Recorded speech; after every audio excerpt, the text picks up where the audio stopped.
Hey, what's going on? Welcome to the Doug Show. My name's Doug Cunnington. And in this episode, I'm going to talk about maybe where you should be spending your time if you had websites before, niche sites, content sites specifically. I got an email from a former student and he says that he needs help. And he actually lays out a pretty good scenario. And the thing is, I've talked about retiring my courses roughly a year ago, and I stopped accepting new students 2 years ago. At that point, it was pretty apparent to me that the content site, the niche site business model wasn't really working in the way that it had been for the last probably 10 plus years or so. Things have shifted, but it was a dramatic change, and I pulled the courses and basically said, hey, this stuff isn't relevant anymore. So this person, we'll call them Steve for the purposes of this episode, lays out a fairly good scenario here. And the bottom line is I don't have a super great answer because it is similar to the past in some ways where someone says, oh, do you think I could do this? And the answer is, I don't know what you could do. There's many factors out there, but I can tell you some things not to do. And it's been interesting over the last few weeks as I've caught up with some other folks, peers of mine, as I caught up with Alex Cooper over at WP Eagle, and then he interviewed a bunch of our peers that generally were YouTubers. So that's a specific subset of people, but they were YouTubers and like, hey, what are these folks doing now? By the way, a little sneak peek, I am going to be doing some interviews coming up with past success story interviews, folks that have been on the channel sometimes a few years ago, and kind of an update and somewhat similar as it's like, what are they doing now? And blogging is, I think people have been saying it for a while. Blogging's dead, right? So, all right, here's the question. I'm going to try to read it pretty verbatim. I always go in and out of first and third person. So I'm going to try to just read it.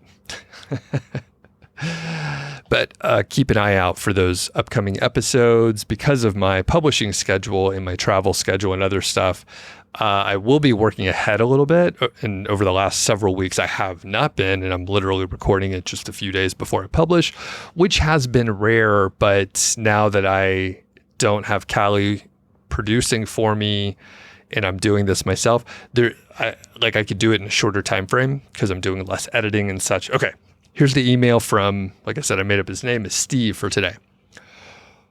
My main question is about the probability of blogging for someone in my situation. I have a good understanding of writing articles and SEO, 4 years experience, but I currently lack the financial resources to start. I'm concerned about affiliate marketing since Google seems to now favor showing real product usage, which might be difficult without the capital to purchase products.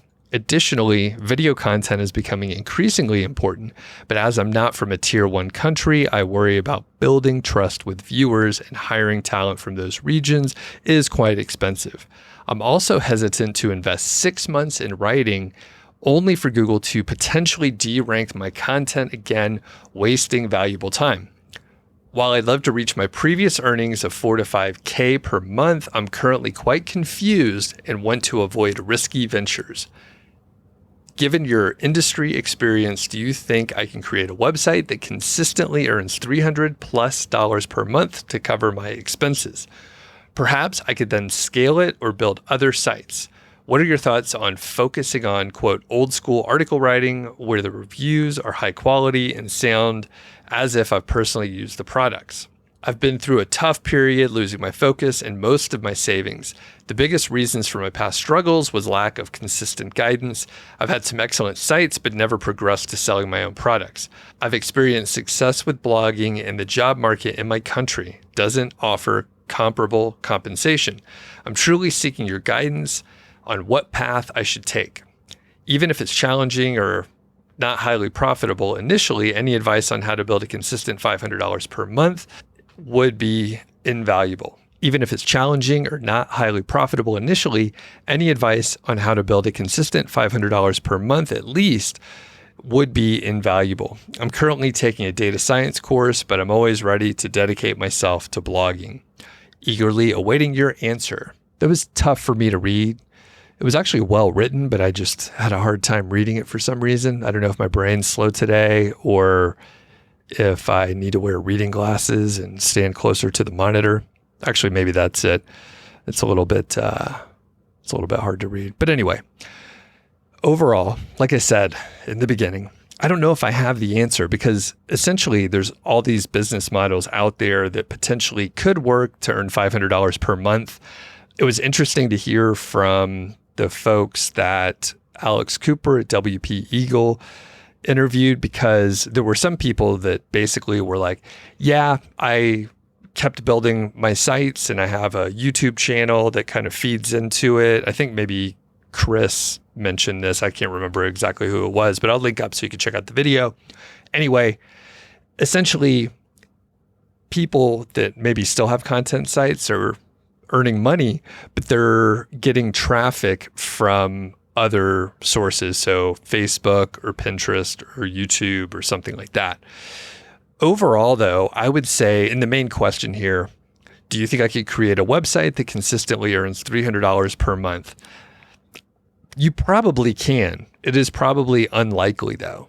I know that it is possible because of the people that I've talked to, and there are sites that earn that money. They get traffic from a variety of sources, and it's possibly something that you can do because you have experience writing and you have some SEO know-how. The main issue is it, worth your time? Will it actually have longevity? So let's say you create a site, you follow someone's plan, someone's framework, and you earn $500 a month or whatever. Are you going to actually be able to count on that long term? And I think the answer is no. I think business models in the same sort of area of the websites that we used to build, I don't think those are going to be viable for the long term.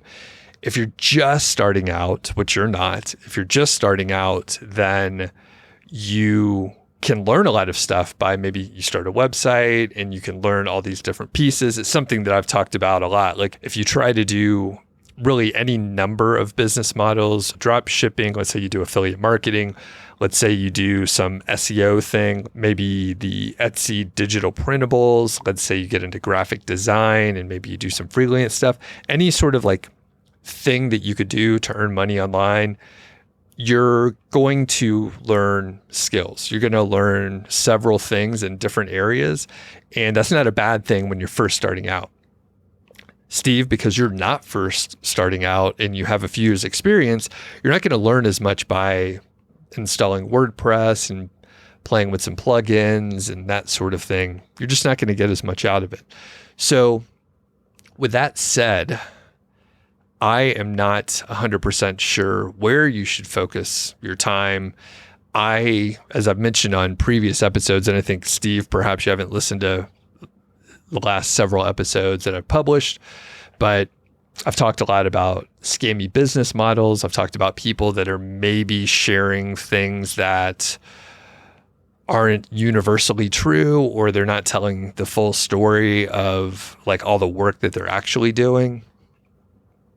I encourage you to check out some of those other episodes that I've published. But basically, I am not trying to start anything new. I'm not dabbling around. The closest thing recently is the Etsy shop where I've like printed like the shirt that I'm wearing here. It's for my other podcast, and it's print on demand t-shirts and a couple other products, but I've not put much time into it. I had a couple designs that I've uploaded. I've sold a few things, but I haven't really earned that much money. I think maybe like $50, $100 or something like that over the last couple months. But if you were going to approach it, you can check out like a course like Giftlab. I'm an affiliate for it, but I talked to Emily Odio-Sutton, and over the course of a couple years, she created I think a couple thousand products, maybe only half or 2/3 of them are actually live. So sometimes you create some product and realize that it's not selling well, and you actually, don't have it up for sale anymore. So it's just, I think, maybe in draft mode or something like that. But something like that, where you put in the time and effort and all that, you probably can do well. So as I've mentioned over the years, you probably can pick any one of the business models that seem reasonable, that don't have a scammy feel to them. They're not some thing where logically it doesn't make sense to engage in the business model, for example. Or actually, I'm not going to be as specific, but I'll give like just a general, I've seen this many times. So let's say someone has a social media approach and they're like, hey, if you just post on Facebook groups, you can get a bunch of followers there, and then you try to get them to join your email list, and then you could market to them that way. Maybe you have a Facebook group, and the business model, in air quotes, is posting AI images that aren't quite real, and maybe, well, they're not real at all, but they're kind of like misleading in some way. So you have a lot of people commenting, so you actually get a lot of reach with those, but it's kind of like people are angry and they're not super happy about what you're posting, but it's getting a lot of engagement, and that actually does well. So let's say someone is telling you about this business model and they're like, by the way, you can automate this, and you just need my software to create the image, and you need my software to do the caption, and then it'll auto post or whatever. So they have some software and they're like, you could do this. It's working awesome for me. And then they sell it to you. So something like that seems like kind of fishy. So refer to the previous episode where I talk about questions that you should ask yourself before you engage in some business model, essentially how to identify a scam. And one of them, like multi-level marketing folks often do, like, hey, you can be one of our reps. You just have to buy the training and $500 worth of product, and then you have to pay to be able to sell their stuff, which doesn't seem quite right, because now you're buying their stuff and then you have to figure out how to sell it and unload it. So it's pretty tough. And like I said, I don't really have a great answer. I would say, you could check out things that are working. I mean, I know there's people that are talking about different business models, things that they've been doing, but I would say the old blogging business model is not viable, even with what with SEO. And, when I read the question, I was like, Steve, you haven't seen a lot of the recent content, the fact is, I used to talk about niche sites all the time. Basically, all the other people that Alex interviewed for the Where Are They Now video, we all talked about similar things, and now essentially no one's talking about that. Some people are offering different services, like my friend Shauna Newman over at Skip Blast. She has, I think it's called Growth Cupid, and it's essentially SEO services for local businesses. So that's totally viable. Like, that's something that you could do. It's weird because, well, I'm out of SEO generally at this point, or at least the traditional SEO that we're thinking about. But essentially, Steve, you have the skills for probably local SEO, and you can help those small businesses. But if you're trying to do it with your niche site, where it's like a worldwide audience and these kind of websites aren't really favorable anymore, the SEO skills that you have are probably not working for that, but those SEO skills could work for a small business. Again, I'm speaking as an observer, not someone who practices SEO or local SEO. And in fact, I have a friend locally here who was like, hey, I got this client who needs SEO help. Are you interested? And I was like, oh, hell no, I'm not doing any kind of client work. No way. I have zero interest. But I have a friend who does do like small business probably medium-sized business SEO, especially in the sort of e-commerce space. So I referred them over. They had a great talk, and I think they're probably going to end up working together. So, there are people looking for SEO services even in the landscape now, because in different markets, right? Our niche site world with product reviews and informational content, not really helpful these days. AI is everywhere. It's in the results, it's in the content, and it's really tough to try to make a niche site work with Google SEO traffic, but you can use those skills, and SEO practices do work if you apply them to businesses, e-commerce, other stuff like that. I know those industries probably changed as well, or those specific flavors of SEO changed as well, but I think a lot of the same ideas apply, and those probably still work pretty well. I'll try to summarize what I said. It's been a bit of a struggle of an episode. I feel like my voice was dying a couple times and I just misspoke. So I'm going to try to summarize this so you could do something with it.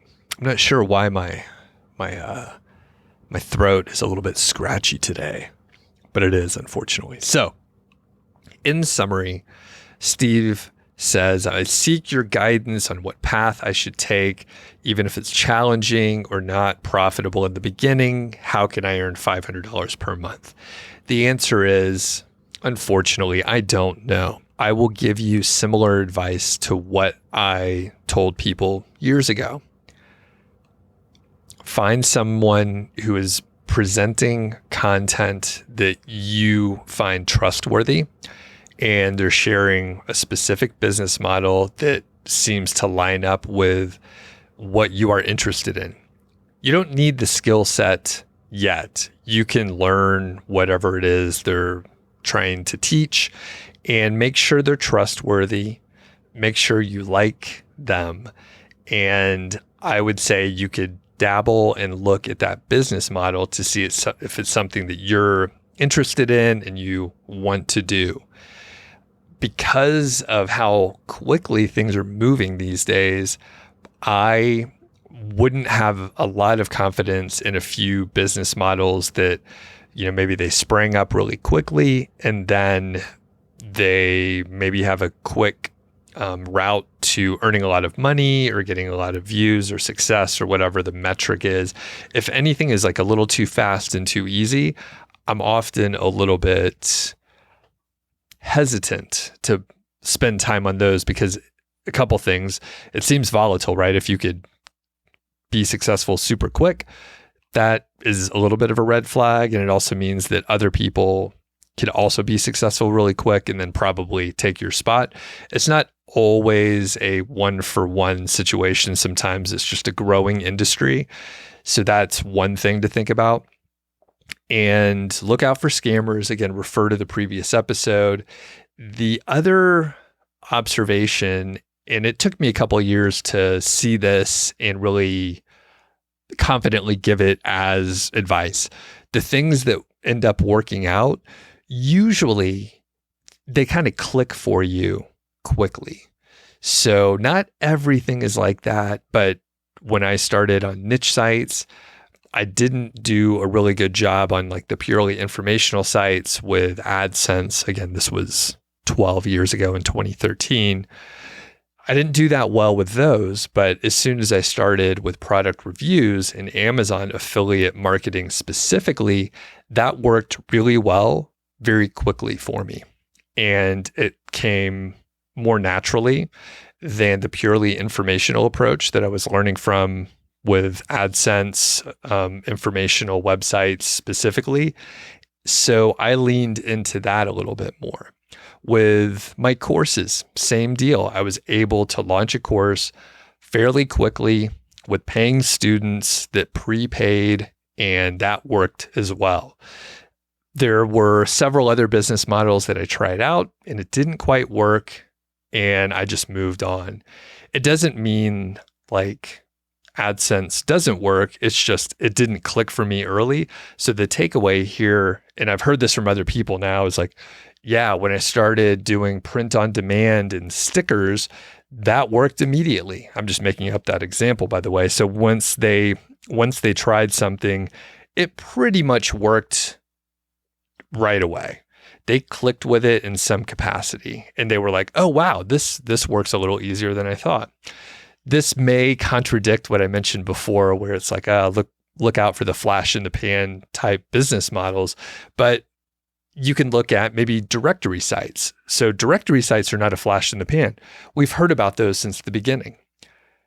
There were directory sites way back since the beginning of the internet, right? Like it was one of the classic ways to organize content is like directories. So directories are not a foreign concept that are brand new. It's just the technology is a little bit better. There's more niche industries out there. The internet's more mature. People are looking for a way to find information in an organized fashion. So with that said, it's one of those deals where I'm like, well, you want to look out for something that has success too quickly that doesn't make sense to you, but you also don't want to start something where, by the end of the niche content site life cycle, people were like, yeah, you need to publish content on your website. Hell, I probably said it, right? You need to publish content for a year or a year and a half or 2 years before you get any traffic. That's a really long time to publish content where essentially nothing is happening. In the beginning, it was like, yeah, you should get your first traffic within a few days of launching your site, which I actually did way back then. And then it went to, well, if you can get 10 or 20 impressions in the first month or two of publishing content on your website, that's way different. Just impressions listed on Google Search Console, like that's way different than actually having people on your website and like having a sale or two within a few weeks, again, which was totally true. So I hope that was somewhat helpful. I feel like maybe it wasn't super helpful, but it's one of those deals these days where I think there's not a clear path or framework for people to follow. So there's a lot of uncertainty. There's a lot of opportunity out there because you'll be able to try stuff with the things that that maybe no one else is really trying and see if it works or not. It's a lot more uncertain and a little bit scarier because you're actually putting in time and you don't know if it's going to pay off. So you're actually putting in time and you don't know if it's going to pay off, which is tough. It's part of the deal though. So if you have any follow-up questions or comments or observations, let me know. You can shoot me an email, feedback@Doug.Show, or leave a comment over on YouTube. And if you're not on the email list, be sure to sign up over there. And if you have any show ideas, you can send me an email just like I mentioned.